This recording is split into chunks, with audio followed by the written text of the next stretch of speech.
I'm not resisting, I'm building. Whether we were having an occupation or not, I'd be doing the same thing. We need to work fast to keep families living from the land, growing their own food, carrying on the knowledge, teaching it to their children, have access to more nutritious food, being healthy naturally. This is something I want for Palestinians, it's something I want for Americans, something I want for the whole world. Good morning, good evening, good afternoon, whatever time zone you're living in, it's time for Sumud. All about humanity, so this right here for everyone. Uplift, amplify, empower everyone. Good morning, good evening, good afternoon, whatever time zone you're living in, it's time for Sumud. Visit sumudpod.com to subscribe and connect with us on social media. Consider supporting our work through a contribution on the Support Us page. On this episode of the Sumud Podcast, we uplift, empower, and amplify Karmel Abufarha. Karmel is part of Canaan Palestine, where over 2,000 family farms across the West Bank cultivate more than olive oil. They grow resilience. Raised in the U.S., he returned to his ancestral village in Palestine to carry forward a vision rooted in heritage, sustainability, and the quiet power of farmers who refuse to be erased. Welcome, Karmel. Thank you. Thanks for having me, Ed. My pleasure. You're not in Palestine right now, correct? You're actually in the States? I am. Yeah. I traveled over to the States. We had a event in between East. They did a festival for artists and different brands across the MENA region. And so we did an olive oil grazing table there. We put on a great experience, just allowing people to taste the olive oil, learn a little bit more about Palestine, just kind of celebrating our culture and trying to bring people into what Palestine really has to offer. So I want, just for the audience who may not know you as an individual, you have a pretty cool story. Did I get it right? You were born in Wisconsin? Yes. Yes, I was. Because I want to talk about Canaan and all of the project, but I want them to get to know a little bit about you. Talk about that experience growing up Palestinian in Wisconsin. Yeah, my upbringing was very typical American suburb upbringing in Madison, Wisconsin. My parents, they moved over there just to settle down. They were living in an RV, running around doing festivals, making smoothies, and they thought, hey, there is a art fair on the square in Madison on the Capitol, and that was the show they really liked. So they said, hey, let's stay here. And so I grew up there my whole life, pretty much. I would visit Palestine in the summers as a kid. And there wasn't really any other Palestinians or anyone really from the Middle East or North Africa or anything like that. It's really just in a public school. It definitely was different in some way. For the most part, I connected with people fine, but there was always this like backdrop of like what we eat at home. When my friends would come over, there'd always be like onions and garlic in the atmosphere. But it was usually, for the most part, welcoming. I actually didn't really have so much challenges. I'm pretty hard to tell that I'm Palestinian origin. So in a way that is a privilege. My brother, he was a little bit different experience. He's like brown hair, brown eyes kind of thing. He was totally a little bit more Arab descent. And sometimes people would give him a hard time, actually a lot, or just teachers and stuff. I grew up in Wisconsin, and then ultimately throughout high school, when my mind started opening up, I started questioning about the world, trying to figure out what I'm supposed to do. I was of the kind that was like, I want to change the world. I want to do something better. I was pretty discontent with what I'm seeing. And as I learned more about just like our institutions, I realized they're not really working for people as much as I would have thought they would have. One of my most profound experiences that got me on this like journey, let's say, is a 7th grade research project where I needed to explain how the automobile affected urban planning. Through that research project, I realized that the whole society is constructed based on certain industries, certain technologies, and those technologies historically have been monopolized. And I was seeing how these corporations were making decisions on behalf of people and what they have access to. As I started mulling over that, I really started thinking about architecture, urban planning, really infrastructural things on how that affects society. And I had this turning point where I was really into activism, trying to bring awareness to people about corporations in every sector. I would look at like the oil industry and all these wars around it, or the cotton industry and the textile industry and fast fashion, where they're basically exploiting workers globally or to make cheap product for us in America. And all these things just like rubbed me the wrong way. And I was trying to figure out what to do about it. I ultimately concluded that business was the way forward for me, that it felt like the most sustainable way to create impact. As an activist, you are subject to just like telling corporations what they're doing wrong.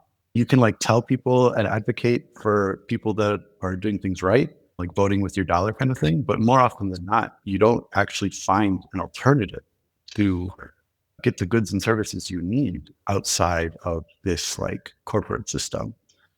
So I figured, well, instead of trying to raise awareness, let me create supply chains and systems that integrate ethics and values into the way the business operates, what its mission is, and how to create impact through that in an economically sustainable way. Applying that to architecture, at the time, I was like talking to different architects, just learning about the field. What brought me to the business thought was like, I was going to be an architect, but I didn't want to do everything myself and just do one house at a time. I wanted to instill values in an architecture firm that would then have a larger scale impact on those design principles. Real estate development in general, you usually have big investors that are looking to make money, and then the actual architects that know all the principles and care about the human experience and how everything is situated, and those usually conflict. I realized we need more people with good values and intentions that aren't just trying to make money, but trying to make impact in a way that's sustainable. I was, close with my father and my mother through this whole journey. My dad's like, well, if you want to learn about business, come intern at Canaan, learn a thing or two about, like how to run a business and what that really entails. I left America when I was 17. I went to Palestine and I just joined the business. And I really kind of just dove in. My dad just like threw me in there.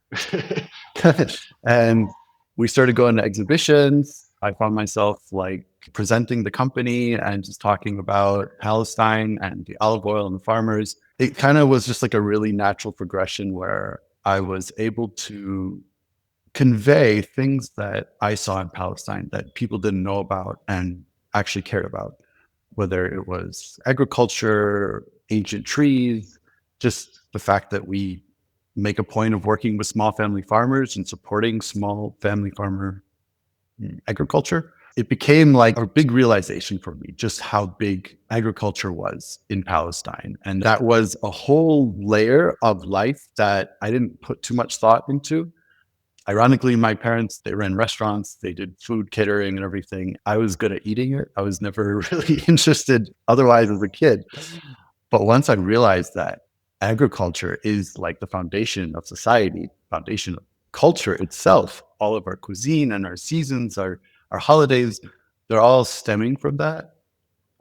It was a big discovery for me that really allowed me to appreciate what my father was doing so much more.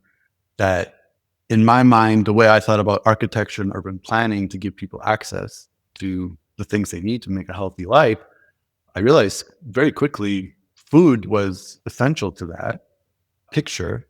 And I had been going on my own food journey, trying to source organic food, go to the farmer's market, really just be intentional about the things I put in my body and trying to be as alive as possible, as raw as possible. I was doing that in the States. And then all of a sudden, when I went to Palestine, all the things that I put so much effort to live my values was just like a natural part of Palestine.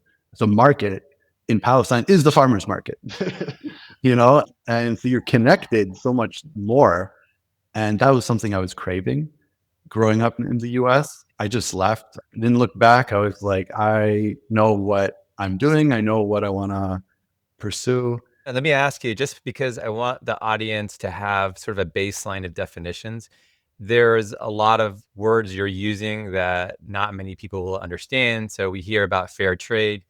A lot of people may Yeah. not know what that is. Biodiversity, sustainability. Could you educate us a little bit on just the key terms and so we can sort of build a base? Yeah, for sure. So, in general, when we think about like ethical business, social entrepreneurship, these are terms that basically it's like you have a business and you're using it to create a social impact. You have some KPI, let's say, of like, what are society's problems and where can this business have an effect? And so, fair trade, things like organic, are two kind of standards that are well understood, at least for the most part, established standards. Fair trade, I look at it as it's just normal business with a caveat that it was created to safeguard farmers. So fair trade was created for all the colonial products like sugar, bananas, coffee, cocoa, all these products that were coming from South America and South Asia. All of those were basically produced by farmers that were being exploited by traders over the years. And so people's created standards that say, hey, let's make sure we're paying these farmers a price that they can make a living off of and not just trying to get the lowest price possible for our profit margins. And that became a big movement in safeguarding the farmers. My father was introduced to that at Michelangelo's Fair Trade Coffee on State Street while he was studying in Madison, Wisconsin.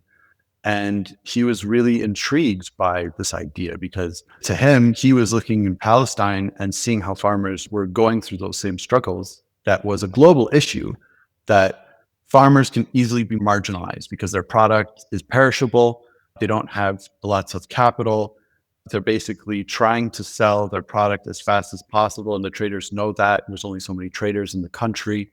So they will give them bad payment terms. They'll be paying them over 6 months, and then they'll find all kinds of reasons why their product was not the quality, and they'll find a reason to put down the price and pinch the farmer. And that farmer, he needs that capital to plant his other crops. And so the farmer is really in a fragile position.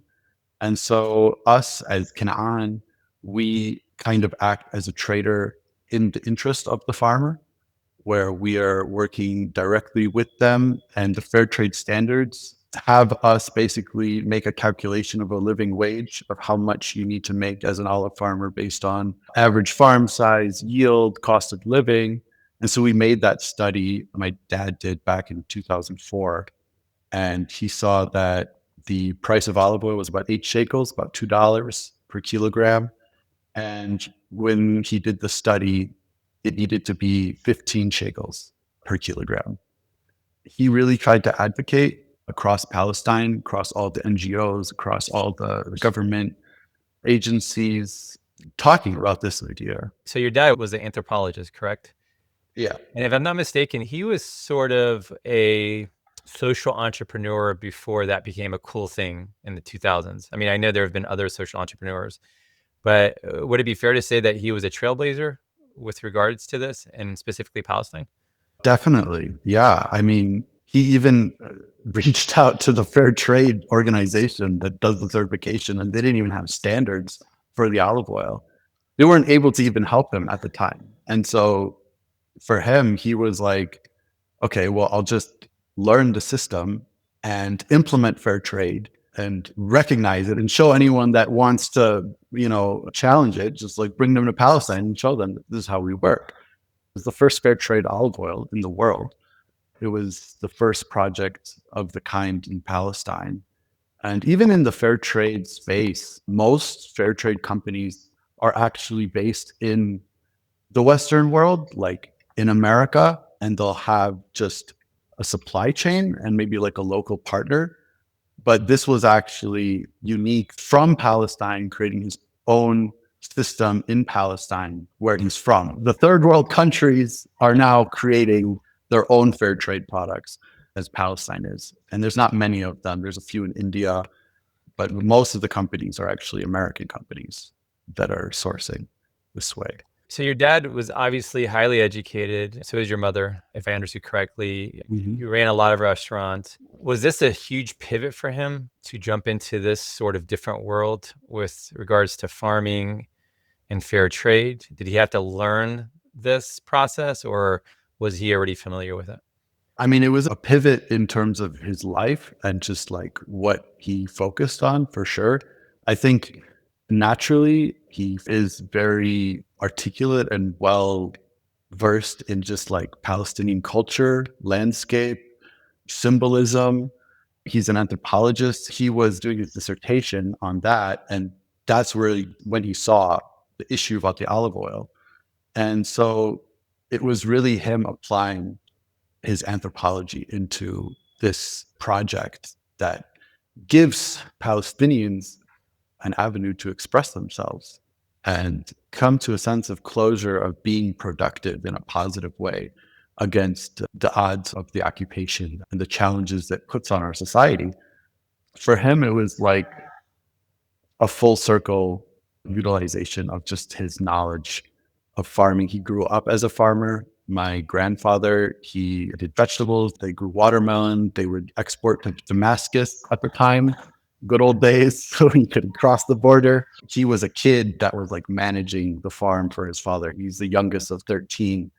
And he grew up as a farmer and really knew the land, and then built a life in the US and came back really just applying everything he learned. It's not like he was really properly like educated for this in a sense. He just put all of his experience together from building businesses in the restaurants and everything. And he really is a really dynamic person that's really resourceful. You know, he had a vision and he saw what needed to make it work. And it was just about connecting people together, bringing in the farmers. He did workshops. He would go to different villages and talk about fair trade, talk about this thing. And, you know, the farmers at the time, they were so skeptical, right? Like, they're like, who's this guy with a hat from like Europe and like wants to tell us that he's going to pay us more and he cares about us? Like, the farmers are so sick of it. They've been having all kinds of NGOs come into them, telling them how to farm. It's actually like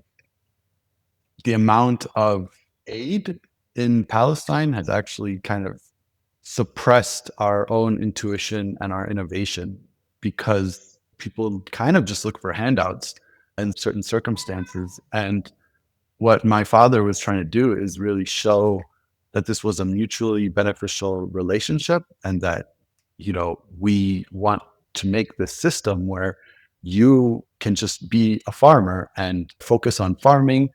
You will have all your crop purchased and paid 2 weeks later. You will be paid above the market price.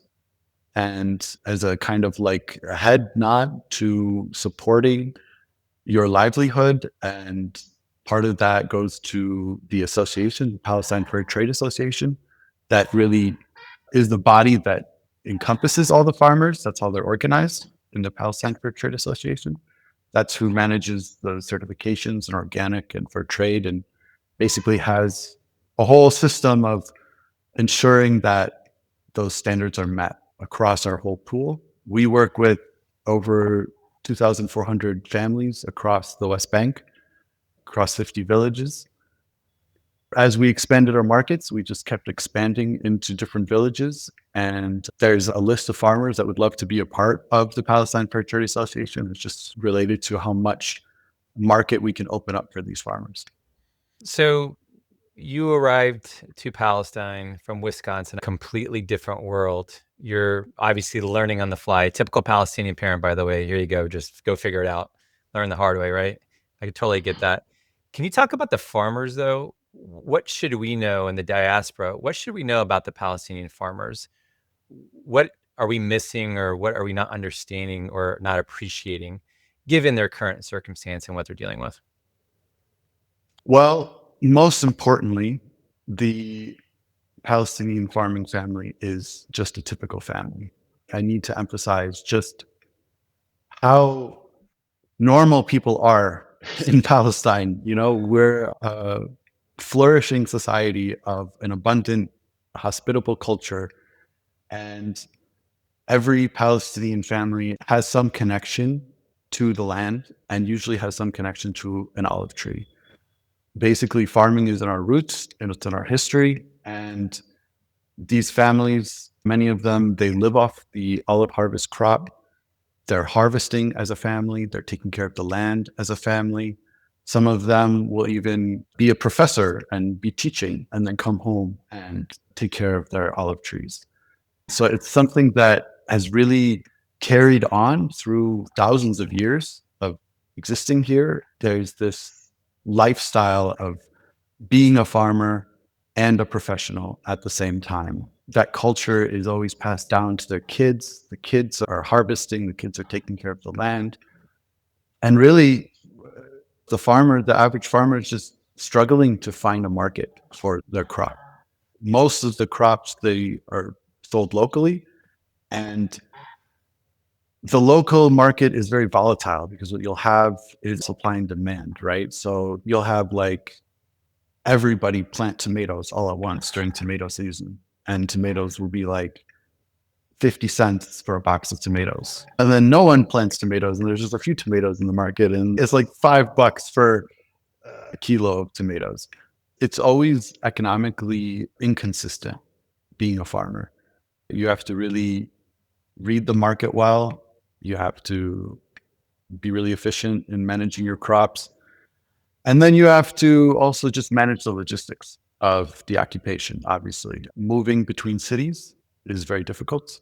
It's unreliable. Sometimes you'll have checkpoints. Sometimes they're just open. Sometimes you have to sit for 3 hours. It's really hard to have meetings in Palestine. And when you have fresh crop trying to get to the market, that can affect things.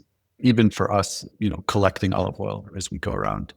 Other than that, the farmers that are near settlements have it the worst.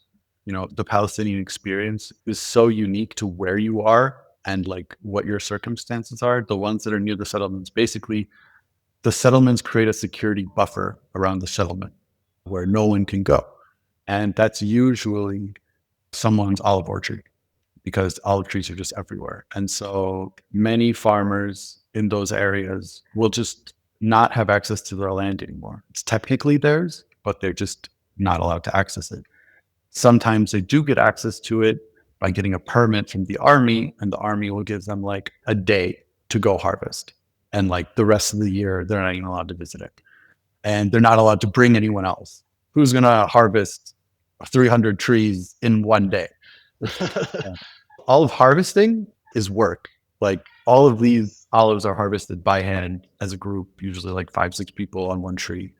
It takes a village, literally. So those farmers usually don't have access. There's villages like Anin, Yarbad, Arabi, Arura. All of these villages, you'll have that buffer zone. And then you'll also have sometimes just Israelis coming out of settlements, terrorizing the farmers. They're not allowing them to harvest. Sometimes they're burning their trees. Sometimes they're just being provocative and intimidating. In a lot of these areas, it's become like a trend to have these Israeli shepherds. And these shepherds, they love to just roam around all the orchards and hills between the villages. And then throughout that, they're bumping into other Palestinian shepherds, obviously. And then they're just like intimidating people wherever they go. And that's a huge issue right now. And these shepherds are armed with guns. If any Palestinian had a gun in their hand, they'd instantly be shot. Yeah. So it's challenging. Some of the farm villages we work with are those villages, the ones that I mentioned.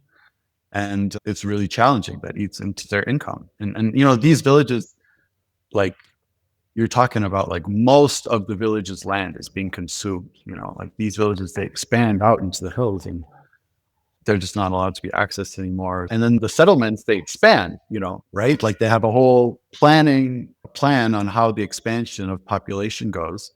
And all of those are planned and figured out for settlements, but no one's figuring that out for Palestinian villages. And if you were to actually look at like the official lines for each Palestinian village, it'll be like one little circle. And then you'll see all these houses scattered out everywhere just because like people don't have a place to build their house, and they're not going to wait for some permit from Israel to just say no. So people are building houses. And then there is a caveat to that where you have a chaotic, organic sprawl of villages. And, people are in a scarcity mindset because the economy is hard. So no one wants to give up their land for expanding a road or any eminent domain kind of thing. So you have a lot of narrow streets, a lot of windy things, and it creates an interesting dynamic just locally of how the landscape is, but that's what people have to do to survive. So I know you probably don't feel totally comfortable with speaking on their behalf, but since technically you're a farmer and you live in Palestine, what message would you as a farmer or the other farmers in Palestine that you're working with give to the rest of the world? Not only the world in general, but obviously the Palestinian diaspora as well. What would they want to tell us, or what should we be hearing? You should be hearing that these people are normal people that want to live a normal life. People want to go to work. People want to take care of their kids, send them to college. People love to share, and everyone is welcome to Palestine. Before the war and COVID, we used to have so many internationals come all over the world, and we bring them to farmers' homes, let them stay with them, let them harvest with them. And all of them are so overjoyed just to show that they're treated like a human being and recognized as a human being. Because the average Palestinian doesn't feel heard. They feel left out of the world, the global conversation. There's no government to represent them. There's no one to give them a voice. So they really want to have freedom. They want to be able to harvest in peace. They want to be able to go visit their uncle in the next town in peace. They want to be able to not worry about their kids and what opportunities they're going to have, or if they're even going to have opportunities, if they're going to have to go work in Dubai because that's the only place they can utilize their college degree. That's what people want. I admire you and your father and your whole family. I hope I read this correctly. You said, my father has always pushed to represent the Palestinian people's strengths and not our struggles. Even at the start of the conversation, like the energy was just so positive. We're a happy people. We are a very capable people. We're educated people. We're farmers. We just want to earn a regular living just like anybody else. How are you able to sort of keep your eye on the ball with that? Because it's very easy to get negative, right? It's really easy to get despondent and down. But you and your father and the rest, I mean, just the energy is just like, no, we're going to keep doing this, and this is our power. Yeah. Well, that's how we do what we do. I mean, if we're going to be sad about it, we'll just sit and be sad. I don't really know any other way to look about it other than like, what are we working for? That's what it comes down to, is that it's not that we have problems and we need help and we're victims and please help us. What I discovered as an American, as a Palestinian that reconnected with his roots, we have a huge wealth of knowledge and culture that is above and beyond anything I've experienced anywhere else. And I think that just appreciating that value makes me incredibly optimistic in sharing that with the world and helping people realize that we are a very wealthy people in so many things that people wouldn't even realize. People don't even know that we have trees. I've been doing exhibitions like all around the world, trying to, expand our markets and teach people about Palestine. They don't even know we have trees. They think we're a desert, that we're just a part of the Middle East. We don't have anything. We have camels.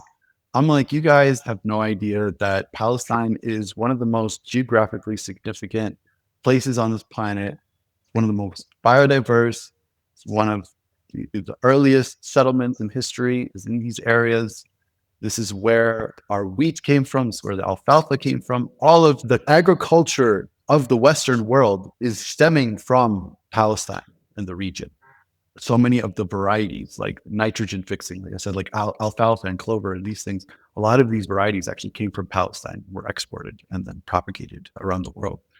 So I have to be optimistic. We have to be optimistic because that's what we're trying to achieve. Like we're trying to achieve something. I'm not trying to just like have Palestinians have rights. I'm trying to have Palestine be understood as a place to learn from about sustainability in food systems, because you have trees that are over 2,000 years old that are still feeding people. Let's keep doing that. The new olive farms in California and Italy, they don't last 2,000 years. These things are like rows and hedges, and it's all mechanized, and it's fit for a global economy in the supermarket shelf, but it's not fit for people. And so I look at Palestine as a leader in sustainable agriculture. And that's what we should be known for. That's what people should come to Palestine to learn about that. And if you want to tell me anything else about Palestine, it's like, okay, that's great or not great, but this is what's important. This is what's going to make people's lives different on an infrastructural level. So when I was doing research for this interview, the one thing that I kept coming up with, and let me preface it this way first. When I speak to an artist, it's art as a form of resistance, or a writer, an author, it's writing as a form of resistance. Clearly, you all are doing farming as a form of resistance. And I just found that so powerful. I mean, just you all keep going. You still have your objectives. No matter what's happening, you're going to continue to farm and make sure the people are supported. What does farming as a form of resistance mean to you? I'm not resisting. I'm building. In some way, we all naturally are defined by our challenges, but I cognitively like to define my intentions and motivations by my aspirations. And so, occupation aside, whether we were having an occupation or not, I'd be doing the same thing. It's a global issue. It's a human issue. And we need to work fast to basically preserve these varieties, keep them producing, keep families carrying on the knowledge and teaching it to their children, and more people living from the land, growing their own food allows them to have access to more nutritious food, being healthy naturally. This is something I want for Palestinians. It's something I want for Americans, something I want for the whole world. We are addressing a real crisis in the olive industry, but the end goal is to not just like provide relief, but provide structure in making this sustainable naturally, not by force. And that's why I really emphasize business in my scope of how I want to achieve this, because we are economically independent and sustainable. And that's really meaningful and important. And a lot of people that have good intentions and really want to do something great, they end up being dependent on resources that aren't theirs, and then their intentions can't really be fulfilled. So regarding Canaan Fair Trade or Canaan Palestine, how many families are you working with, and how many villages are you working with as well? 2,400 families overall and 50 villages. That's expanded over the years. We just started with a handful of farmers. And I will say that also our farmers have stuck with us. Many of our farmers have even passed away and passed on to their kids the farm and their membership in the association. It was actually a measurement of our success, was how many farms were passed generationally. And over the last 20 years, we've had 163 transitions. And so to us, that's success, right? If a young person today says, hey, I'm going to be a farmer like my father, and he sees that value, that's what we want to do. We want that value to be kept and preserved. In one of your other interviews, you mentioned indigenous farming methods. in particular for Palestinians? What does those methods look like? I'm a big dork here, so unpack this as much as you want on this one. Okay. Yeah. Well, the landscape in Palestine is incredible. And it's those indigenous traditions that make the landscape. And that's really actually a really easy way to identify a people if they're connected to the land or not by how they engage with the land. There's so much wisdom. First of all, we have a saying that says, Ibad akhuy anni ubatik badal. Like get my brother away from me and I'll give you his harvest kind of thing. Like I'll give you what he would have given you too. And that's just a testament to people understanding that plants, just like people, need space. And so that's what you'll find in Palestine is things are very extensively spaced. Trees are typically 7 to 10 meters apart, like 25 to 30 feet apart. And what that allows the trees to do is spread out their roots. Roots go anywhere. They go to the next tree. They go about 10 meters apart.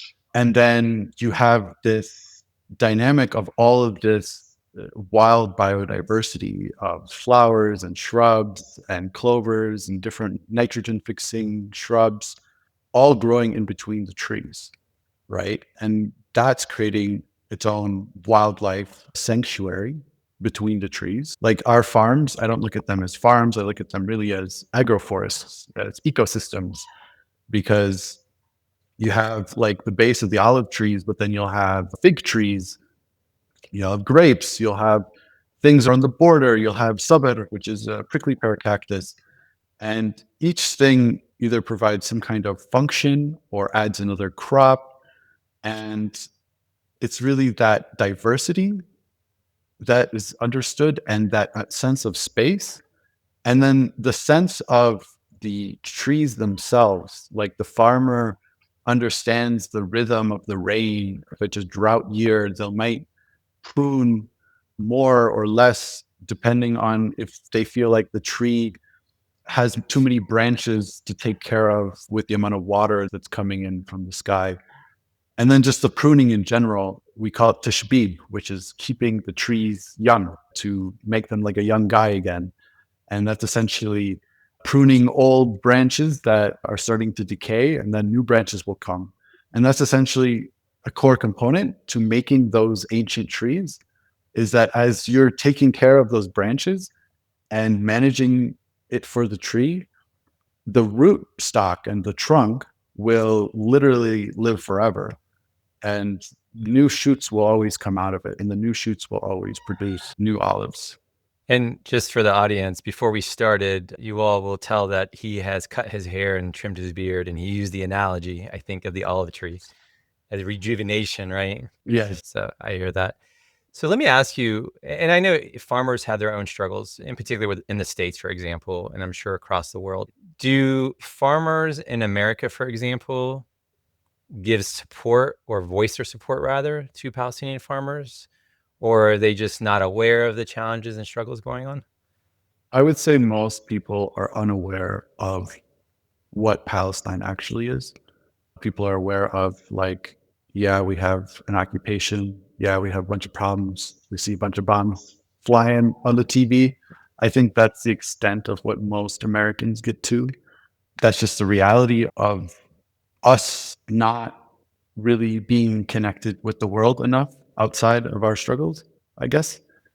I'll give like an example is like Germany. You know, what do we know Germany for? We know Germany for cars, engineering, but usually it's like our psyche understands a country usually by what it exports, usually what's tangible.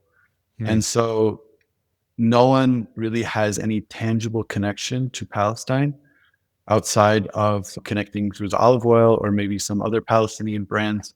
And so there's not really an avenue for someone to explore and connect with Palestine outside of the occupation, or at least it's not easy to find, which is understandable, obviously. But why that is the case, because our farmers, how are they supposed to connect with an American? I mean, you could theoretically say they could, but it just isn't really happening. And there isn't really enough bridges to connect people with the outside world. And that's really where Canaan played a huge role, is like, farmers feel like they're connected to the world through the olive oil being on the shelf. They feel like they're expressing something to them, but hey, I'm existing. Hey, try this most amazing olive oil in the world. And, they love hearing the feedback. They're touched. They're honored that they get to be in some of the best supermarkets in the country. So, I think it's really just like, I'm sure there's farmers out there that are asking deeper questions about the farmers of the world, and maybe some get involved. But I would say for the most part, people are pretty disconnected to Palestine, and just few connections that they have are usually political arguments. So talk about the seeds that are native to Palestine. In a sense, the whole world has these ancient varieties that have been developed in a certain area that took on certain traits from whoever was growing them and picking them.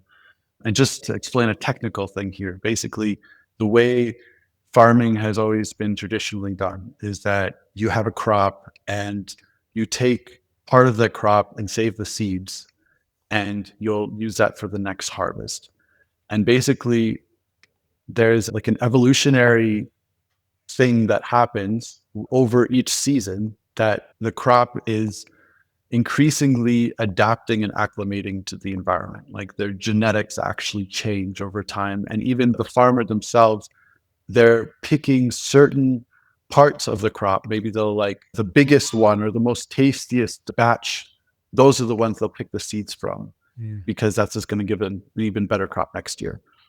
This is a global phenomenon, but essentially Palestine has been doing that ever since people were doing farming there for 10,000 years. And a lot of those varieties are still existing. And why that's so important is those varieties are resilient, and they don't need chemicals. They don't need fertilizers. They are genetically diverse, and they just taste so much better than anything you'll find in the supermarket. Why that is because as agriculture moved to agribusiness, the companies that were growing found that they could develop varieties that were a little bit more consistent in their shape and their size. They could sit on a food truck for a month and be shipped across the country or the world. And while they're developing these varieties, they developed them for those reasons. And a lot of them lost taste, a lot of them lost nutrition, a lot of them were optimized to be fertilized with petrochemicals and herbicides. Like, basically, they couldn't not kill their own crop with the chemicals they were using to kill the weeds. And so they developed the crop to be resistant to the chemicals to kill other things, so that they could spray everything, but only the weeds die. And so that was just like a technical advancement by the industry, but it was at the loss of quality of food, sovereignty of food. Even the seeds, things are seedless now. You can't even grow your own seeds and produce your own food independently. So these seeds and these varieties that have not been lost in Palestine and are still grown continue to provide the community with the most nutritious, seasonal, delicious fruits and vegetables. I really never had a tomato until I went to Palestine and ate a tomato. I never really felt like I ate anything until I went to Palestine, because I had access to the farming community that grew these things. Obviously, like, even in the States, if you do find like some homesteader or something growing all their own varieties, you'll see so many different colors, so many different flavors in every fruit and vegetable. And that's just something the average population isn't really exposed to, or even understands this like changing dynamic and how it really affects us. But to me, the varieties are everything. That is literally genetic knowledge and it's sustenance, because these genetics understand this land and are acclimated to provide you a good harvest. That's for all things. Where we obviously specialize is in the olive trees, where, we're not only working with farmers that are servicing ancient trees that are literally thousands of years old, but all of the trees that are propagated and planted newly are from the same varieties. We're passing that on, those same flavors, that same resilience. And that's so important, especially when you talk about like climate changing and weather patterns, seasons shifting. It's actually these heirloom varieties that come out on top because they adjust their genes every season, and their genes are changing with the changing climate. And that's how people always survive, is doing that process. And what you find in a lot of these developed varieties is high production, high economic value, but very fragile. They have genetic uniformity. And so if there's one disease or there's one bug that breaks through, your whole crop goes away. And that happened a lot in India, in particular. A lot of genetically modified cotton and other crops just like failed instantly. It was a huge issue. A lot of people committed suicide just because they couldn't make a living off farming. And they like committed their whole lives and all their wealth to buy these expensive genetically modified seeds, and then it flopped on them. So genetic diversity is important for climate change. It's important for nutritional diversity. Genetic diversity and also biodiversity is important for the soil. You have different root webs in the soil, and different roots go deeper and pick up different things. Like plants all do different functions in unison together. So certain plants will harvest like potassium or nitrogen or magnesium, and it brings it up to the roots, and then its leaves and its biomass falls on the floor, and that makes a fertile soil surface. And so all of this diversity in these varieties, they operate in this setting of biodiversity as well, where like the trees, they can handle all the grass growing in between, all the flowers and wild bushes, because that's what it knows and understands. If you try to take some newly developed Arbequina variety and put it in the middle of a grassy field, it's probably going to be like struggling to compete. Genetic diversity is very important, and heirloom varieties are essential for the sustainability and sovereignty of our food system globally. And I also want to make it clear that we have the best oranges, no matter what the rest of the world may think or say. Those are our oranges, right? Yeah. And those oranges, yeah, it's like candy. It's incredible. I'm so excited to learn more about Hayat Canaan and that project. Oh, Hayat Canaan. Yeah. That's good. You found out about Hayat Canaan. Yeah, that's our next evolution of Canaan, essentially. Canaan really was to connect Palestinians to the rest of the world, right? And safeguard the farmers and preserve our cultural heritage. And so we really did that successfully, and we continue to do that. And Hayat Canaan, Hayat means life, and Canaan is Canaan. So Canaan life. We wanted to flip the script and do it the other way around, where Palestinians now themselves, they want to connect with the modern world. They want to live a modern experience. They look on Instagram and social media and they see all these cities, all this malls, all these fancy things that society has developed, and they feel like they aren't connected or don't get to experience it. They don't get to enjoy the modern luxuries of life. And so what we wanted to do was bring that modern life to Palestine. And so Hayat Canaan is a development project of essentially almost an entertainment center for families. There's going to be rides, like carnival rides and games, restaurants, shops, strolling. And it's really to give people a place and an avenue to live life, live that normal life that everyone is seeking. A place that's safe, a place that is organized, a place that's clean, a place that you really just get to enjoy with your family. That was the idea of Hayat Canaan. And so we started developing a piece of land and we brought a whole bunch of games and soft play. We've been building through the war and trying to prepare ourselves that hopefully one day there won't be a war and people will be able to live again and want to just take their kids out for a fun day. We're going to give them a place to do that.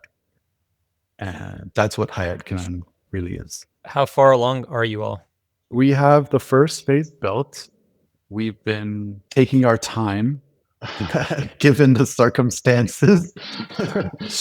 But, we have a built building and we have lots of fun things and activities already installed.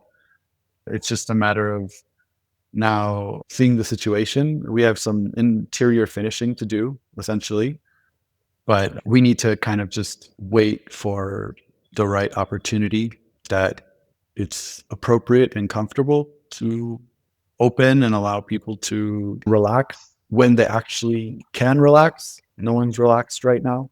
So this is like a vision that was created and established, and we started working on it years before the situation even happened. It's been a little bit stressful, to say the least, of the investments we've made and seeing where things are going. But, to us, it's just like, well, this is what we want. This is like what our vision is for the country, and we want good experiences for people. So the second we have the opportunity to do that, we're going to bring it to people. So we haven't stopped during the war. We've been pushing on. We're one of the only projects being developed in Jenin right now. That's amazing.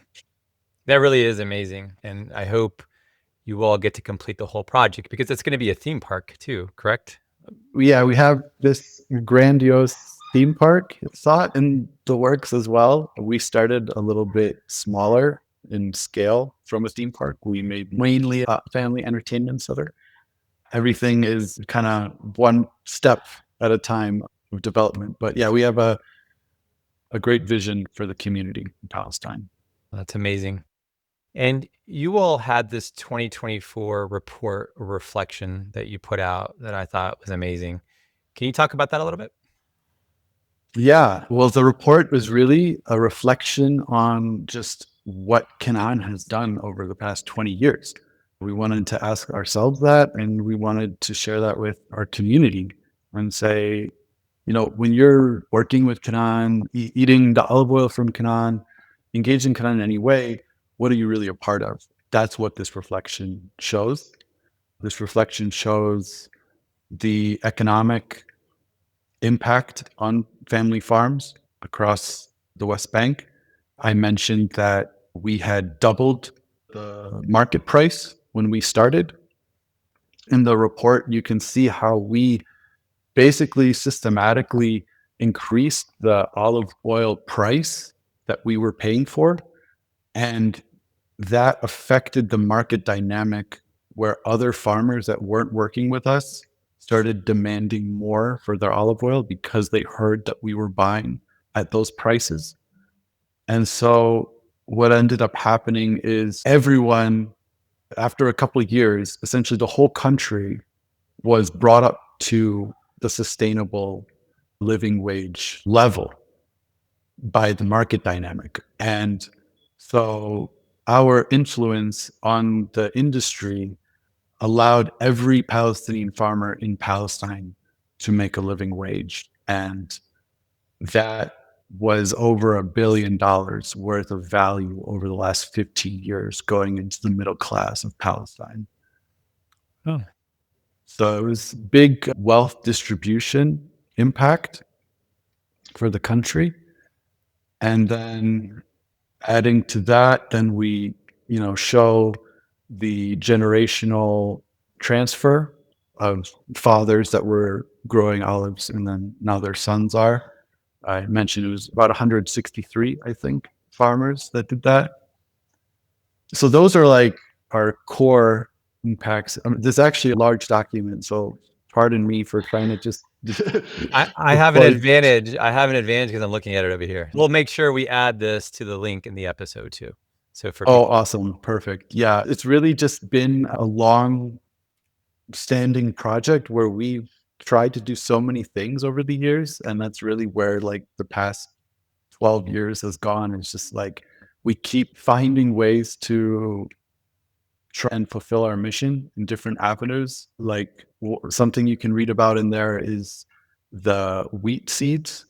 Me and my dad, we went around to different farmers and just like found different wheat varieties in people's gardens.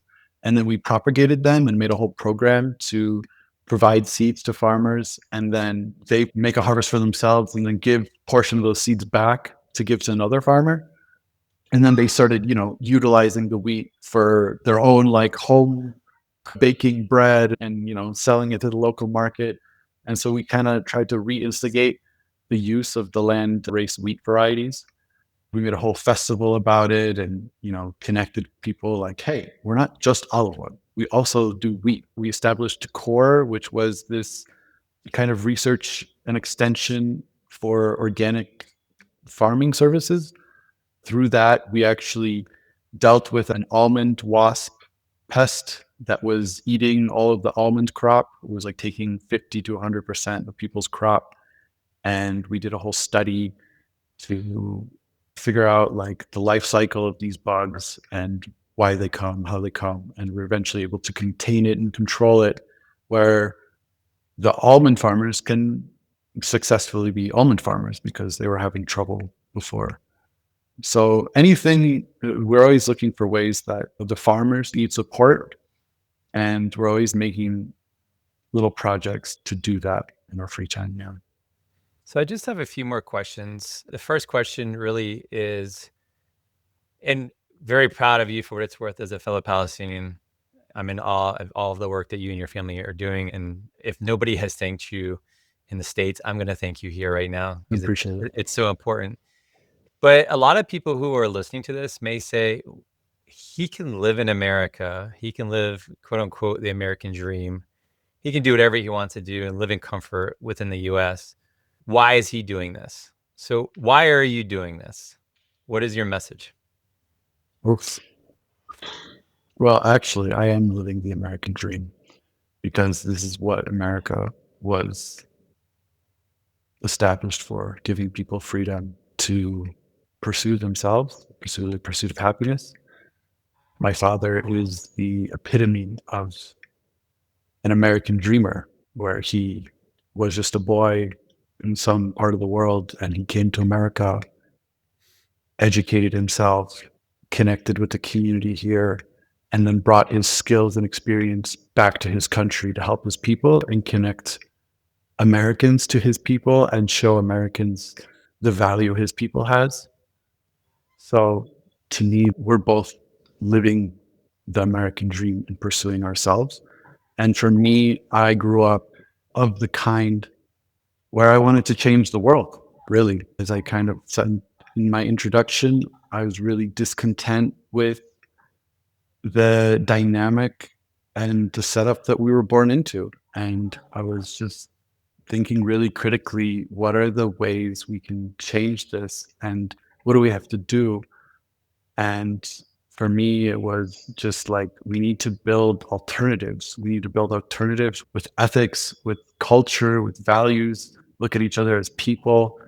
And so my whole life surrounds around thinking of businesses and supply chains, and systems that systematically empower people. That's what I feel like I do through Canaan. Is I'm systematically empowering people in the realm of food. I only want to take that to other industries and other realms. And that's why we're doing Hayat Canaan, because we're not a food company. We're not like just one thing. We're actually really an ideology of life and how we should build our world as a global community. And so me and my father are constantly looking for ways we can help people get closer to that self-realization space where they have the goods and services they need to just be themselves and not be in a mindset of scarcity. Well, you are changing the world, my friend. I have no question about that. And we appreciate you so much. How do we follow your company? How do we support you all? You can follow us on our Instagram and TikTok. We're Canaan.Palestine. And we have a website, CanaanPalestine.com. We sell all of our products there. We have olive oils, za'atar, all kinds of spreads. These are all great things for people to try and enjoy. And there's everything I just talked about. All these people are behind those products. And we have a store locator on our website if you want to shop locally. But yeah, and just spread the message about how you felt about this conversation, what you know about Palestine. If I have one message to anyone out there, I would just say that really when you make intentional decisions that are true to yourself, they tend to be true to everyone else around you too. And the more we can all do that, the more I think we can collaborate in building a better world. Right on. That's a great place to wrap up the interview. Thank you so much for your time.